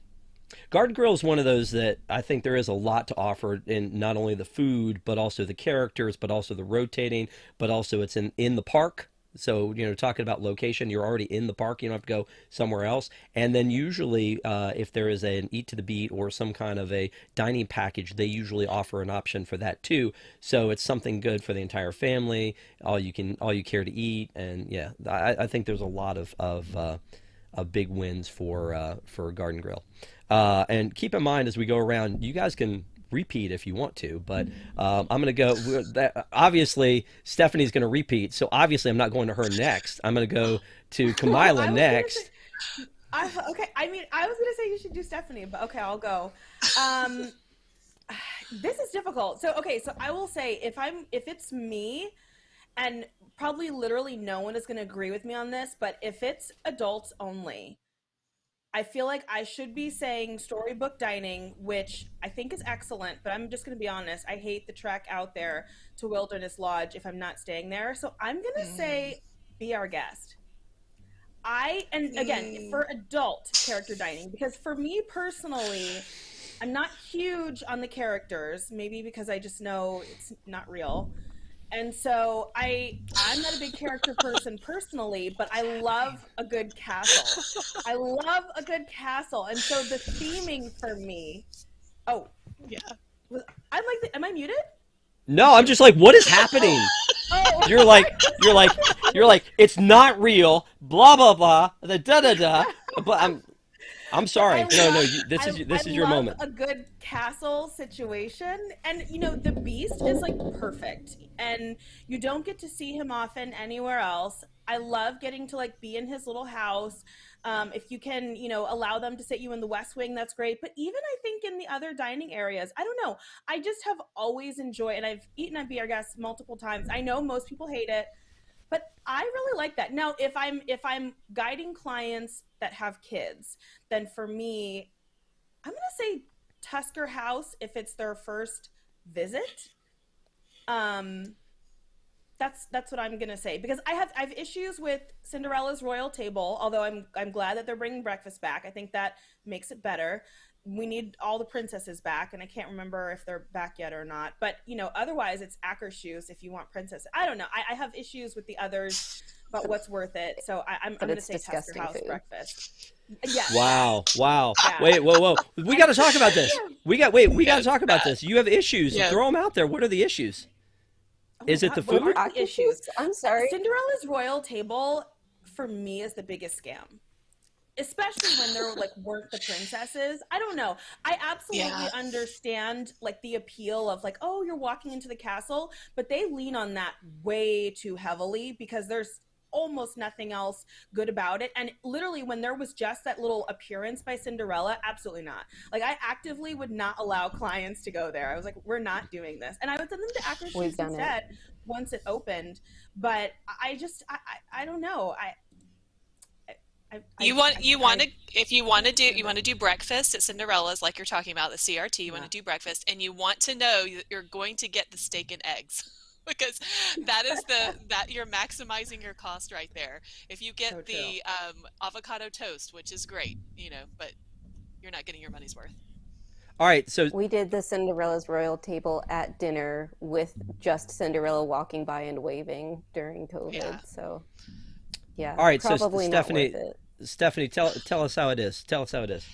Okay, so Tusker House, absolutely. It's the Fab Five characters. Although you're not seeing Minnie Mouse, unfortunately, you do see Daisy and you do see Donald and Goofy, and of course Mickey. So the more characters you can get into one setting, the better. Over at Hollywood Studios, it's going to be Hollywood and Vine. At dinner or lunch and breakfast, is going to be your Disney Junior characters. But Desi was absolutely right. Garden Grill is my number one. And it's Oh. not just for all the reasons that she already said, but I would add the fifth C to this, and it's cinnamon rolls. I'm telling you, they're better than Ooh. Gaston's because they come out in a warmed, it's a hot iron, cast iron skillet. And you can just get as many of those ooey gooey cinnamon rolls as you want. They're fantastic. But then if you sit in the tables and not at the second tier, but the front tier, there's circular booths. So it really feels like you are the only one in the restaurant as you rotate around. Mm-hmm. And there's a unique hidden Mickey on the mural. So that's my number one. Are we talking about ones yet, Rob, that we still want to come back? No, because I know exactly what your answer is to that one's going to be. So hang on a second.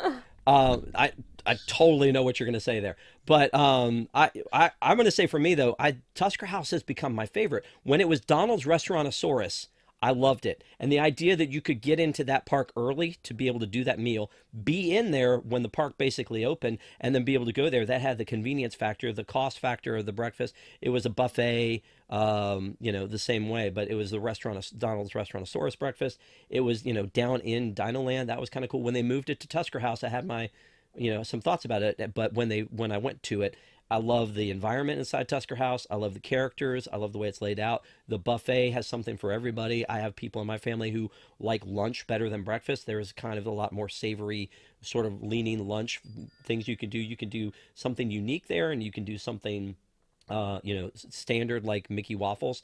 The same thing about the characters. I love the characters in that outfit. And the fact that you get a glass of jungle juice right away when you start out was like, when my son was little, we used to just push them all to him and he would just drink like 5 glasses of jungle juice like that. So the same thing as Pog juice. But I've always loved the one in the Animal Kingdom, the Tusker House. Liked it at Restaurantosaurus first, but it's changed over the years because my first love, I think, for my kids was Chef Mickey's. When my dad was alive and we would go there, he loved that he would spend the napkins. Now me thinking about it post-COVID, I'm like, what are you doing? Like, why are you spending your napkin that you've been wiping your face and your hands and all that stuff on, and just let's get it all over the room, right? That was a cool thing. I remember with my son when we were little, like we ordered, like we went up and they were out of plates, so we got a mug of bacon. Just put all the bacon in a mug, and that was a thing that we did. So Chef Mickey's breakfast, not dinner. For some reason, dinner was weird at Chef Mickey's, but breakfast was a lot of fun, and being in the contemporary with the monorail going across, and the characters all dressed up, and the music and all that kind of stuff was neat. So that used to be the thing. But I think Tusker House was the one that I moved into. Be Our Guest actually isn't listed as a character meal, but I thought about that, Kamila, because it used to be that was part of the deal. Is you would walk in, you would have your picture either, I think, before or after your meal with the Beast in his library, and now he kind of comes in and waves at everybody and moves on. So it's kind of a character meal, but they don't list it as a character meal. It's still listed as signature dining with prefix. So I think that's kind of honorary mention meal. So one of the things that I wanted to talk about is stuff that used to be character meals before we talk about what hasn't come back here. One of them, do you guys remember that Liberty Tree used to have character dining? Like Liberty Tree used to be Minnie Mouse. Yeah, Minnie Mouse was there. So Liberty Tree, it was how Minnie Mouse and cute. Goofy. So Minnie Mouse, Chip and Dale, Pluto. So I thought that was really a neat. Yeah, that was a really neat thing. I think that's why it's family style now, is that it started out family style for the characters and then just kind of stayed on board after that. There was a character meal at 1900 Park Fair back in the day that was a villains character meal that we took my son to, and he was like 4 at the time, never had so much fun. It was like Governor Ratcliffe and Prince John and Queen of Hearts, and like he just loved. Yeah, I can't remember if Cruella was there or not, but he just Captain Hook was definitely there. He loved seeing the villains. But the other thing that is, I think, my all-time favorite that doesn't exist anymore is there was, for Star Wars weekends, they had a galactic breakfast at the Sci-Fi Dine-In that was all Star Wars, and they had Oh, Jawas walking Oh my what? around and stormtroopers gosh. walking around, and they were showing clips Oh, from I No. Star missed Wars that. up on the screen, and you got to picture taken with Boba Fett and Darth Vader when you walked in. That What? was yeah, that was my favorite. There were two different character meals that you could do at Hollywood Studios. That was the breakfast. The dinner was all of the Disney characters in Star Wars Oh. What? outfits. So What? this Oh one my was at Hollywood. gosh. This one Oh was at my Hollywood and gosh. Vine. That was at Hollywood and Vine, but the other one was at the Sci-Fi, and so it was only during Star Wars weekends. And I remember calling like every 8 seconds to try to get I mean, I finally got the Galactic Breakfast. It was literally the best character meal Yay. that my family and I have Wow. ever done, and it was That's so so fun. And sad. like the melon was cut in the shape of Yoda, and the whole deal. It was really a neat experience, and I kind of hate that there's not a Marvel or a Star Wars meal that you could do. You can do a Marvel meal over at one of the worst restaurants at Universal, um, Yes. the Fantastic Four Cafe. Tell your hunger it's clobbering time.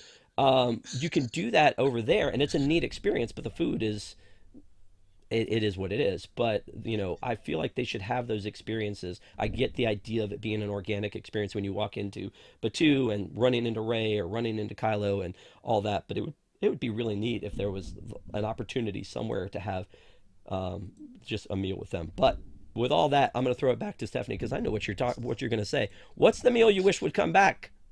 The 1900 Park Fair breakfast with Mary Poppins and her strawberry soup. And yes, all the characters. You have Alice and Mad Hatter and Winnie the Pooh and usually Tigger or Eeyore. And, that's just, you have to have this come back. I don't understand why it hasn't, honestly. And the dinner there is even great because you have Cinderella and you have her stepmom and stepsisters and Prince Charming, and they come out and they dance, and it's just beautiful. And the stepsisters are hilarious. They're some of the best character meet and greets that you can ever encounter. And I'm going to also say, on the same level almost as this, is the Bonjour breakfast over on the boardwalk with Flynn and Rapunzel and Ariel and Eric. When do you ever get to meet the princes? And they are hilarious. They are great. And I just don't understand why. I mean, they're having more of the princesses come back. I know it's CRT and Akershus, and I'm glad that that's there, but they need to have these others come back as well. Yes, as a boy mom, I would appreciate more Prince representation.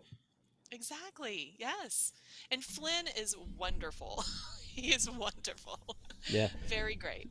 So the Bon Voyage breakfast is back, just without the characters. So that was one of those things that wasn't there. And as a matter of fact, the one time we went and Flynn Rider came around to the table, and my daughter was 15, hating every minute of it. He was like, he kind of looked at the table. He goes, "She hates this, doesn't she?" And we're like, "Yep." And he got down like this, like right next to her, like And it was just like, yes, lean into this. I love every bit of this, but also it made it so that she never wanted to go back there. She's like, "I love the breakfast. The pancakes were like fluffy and fantastic, but I don't want to go back when the characters are there." And so the trip we did last June, I said, "Hey, the breakfast is back, but the characters aren't." And she's like, "I'm in." So we went. But yeah, it was neat to see the couples. You're right. I mean, and they're shutting the Trattoria Al Forno down and the pizza window here shortly. So maybe when they open it back up, it'll have the characters again. Hopefully. But I Yeah. do know that was a big deal to be able to see. So I knew you were going to say that 1900 Park Fair breakfast. Though absolutely knew that was on your list because it's listed still on the Disney website. It says Right. guests may meet such Disney characters as Mary Poppins, Alice in Wonderland, the Mad Hatter, Tigger, and Winnie the Pooh, which are all perfect for the Grand Floridian. I mean, they all fit in there in some way, shape, or form. So, yeah, it would be nice if they would bring that option back. But there are a dozen of them. Real quick before we leave, is there one that because everybody here has probably had people talk to them about Disney and, hey, I'm going to Disney for the first time. Is there a character meal that we should do? It may not be your favorite, but is there one you guide them to? And is there one you tell them not to do, Desi? I would probably say not to do Chef Mickey's, just because it's got the worst food, and yeah, the napkin thing is gross. But on the other hand, it is kind of classic and something that maybe people it would consider a must do. I don't know. if somebody asked what's the worst one, that's probably the one I would say. The Chef Mickey's. Yeah. Yeah. Okay. Kamila. I agree with Chef Mickey's, actually. That's the one that I feel like for whatever reason people have heard of that one. And I feel like if you're okay with making, the trek to the Contemporary, assuming you're not staying there, then let's get you to Ohana. That sounds so much better. I mean, obviously they're different characters, but I still think it's going to be a better experience. You still get Mickey. Yeah, I've never And Pluto. been a big fan of that one. Stephanie? Mm-hmm.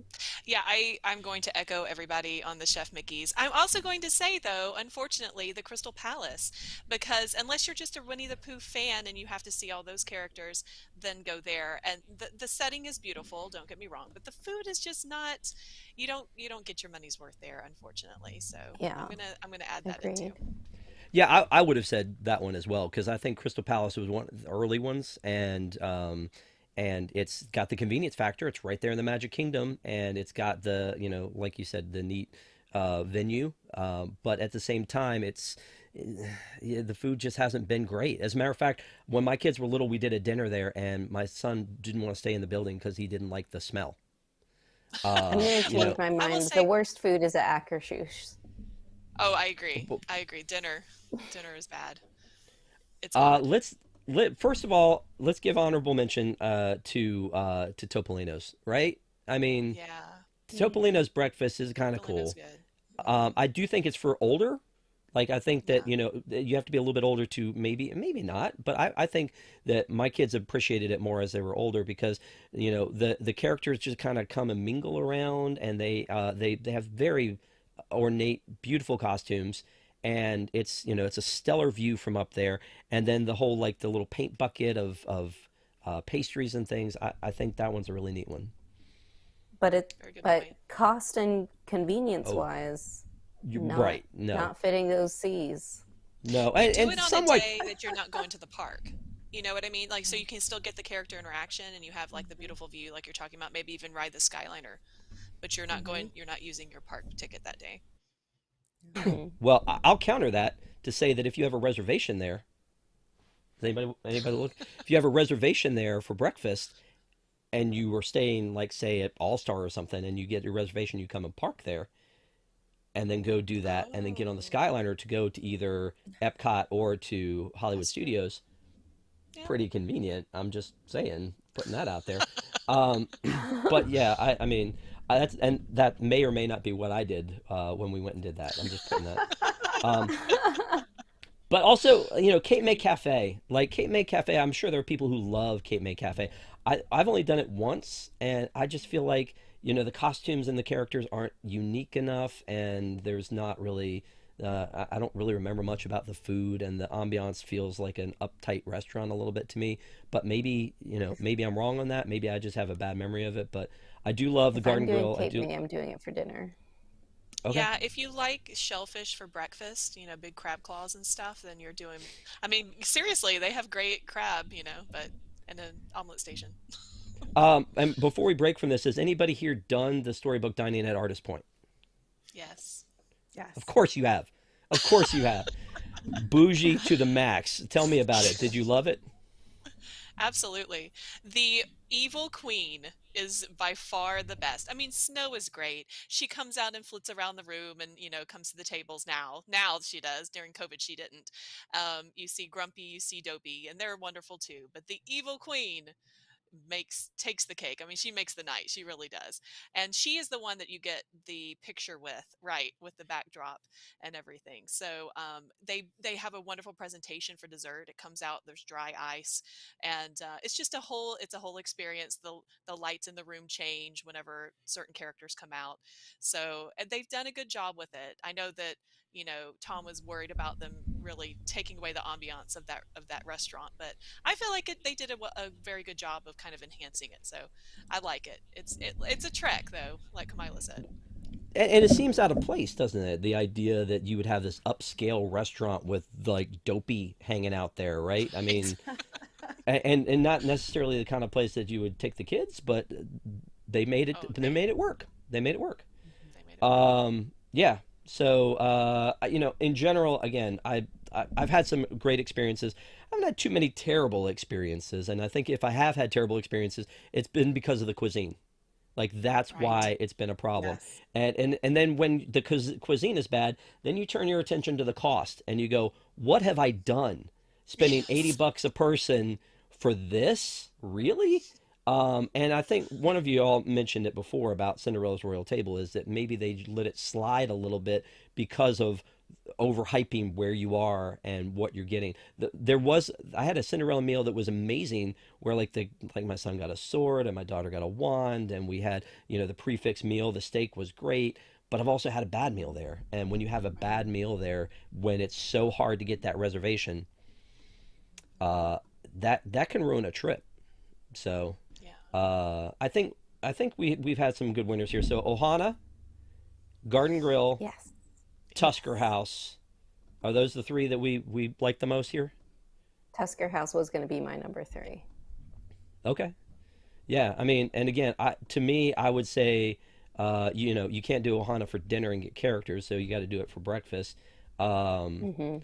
and again, I would give honorable mention to Topolino's, but Garden Grill, I feel like is good. I've only done lunch and dinner there, and it's been amazing. It's like everything I Yeah, love you about always Liberty hear good Tree things. Breakfast. plus Yes. more.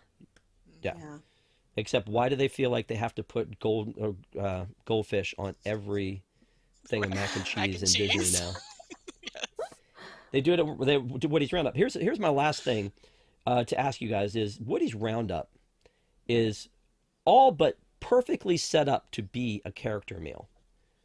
Why why do you think they didn't do it as a character meal, Kamila? I I'm gonna start with Kamila. We'll go around. Go ahead. Oh, well, I was just gonna say, I think maybe once reservations start waning there, which I could see happening, eventually, then they add characters in, and then that's the draw.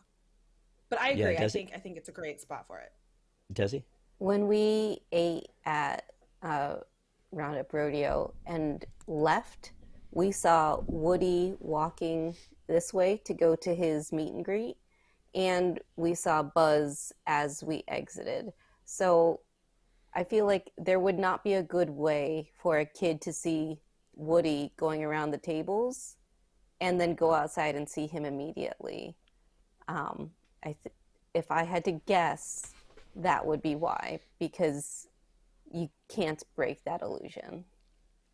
But you could put other characters in there that maybe from the series, right? That aren't I want Woody, Rex. Buzz, and Jesse.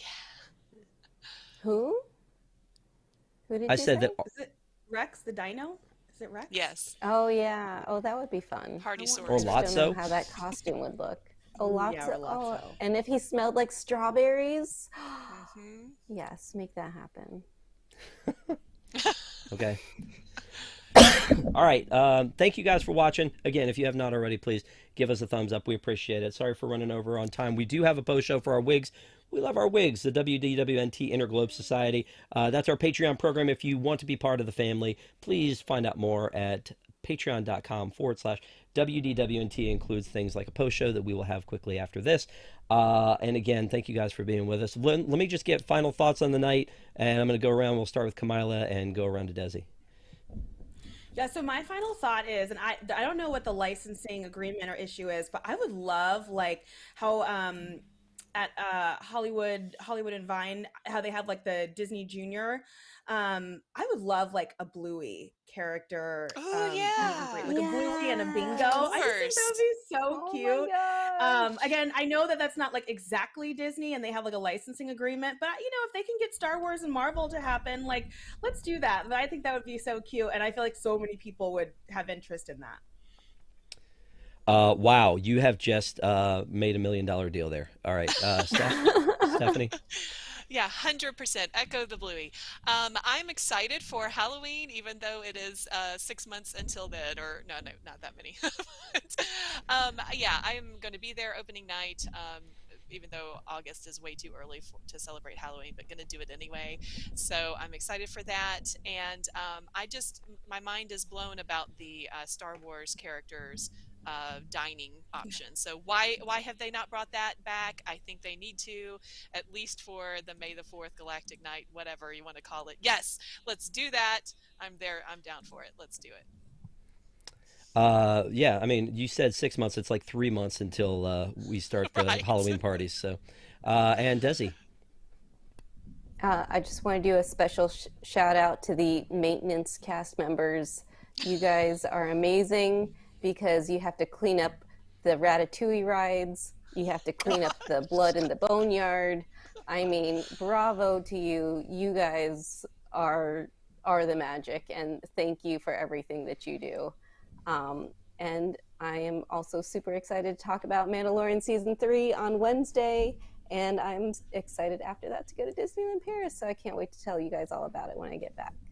Well, I'm glad you turned it up to a high note after the other stuff. So thank you for ending on a little bit more of a high note. And again, thank you all so much for joining us for ParksCenter. We'll have Disney Entertainment News rolling around here on Tuesday. Wednesday night is our Mandalorian, and Thursday night I think they're still doing the WDWAF, and then Friday Boxed In, and Sunday night join us back here again next Sunday for another ParksCenter. Thanks so much. Have a great week, everybody, and we will see you next time.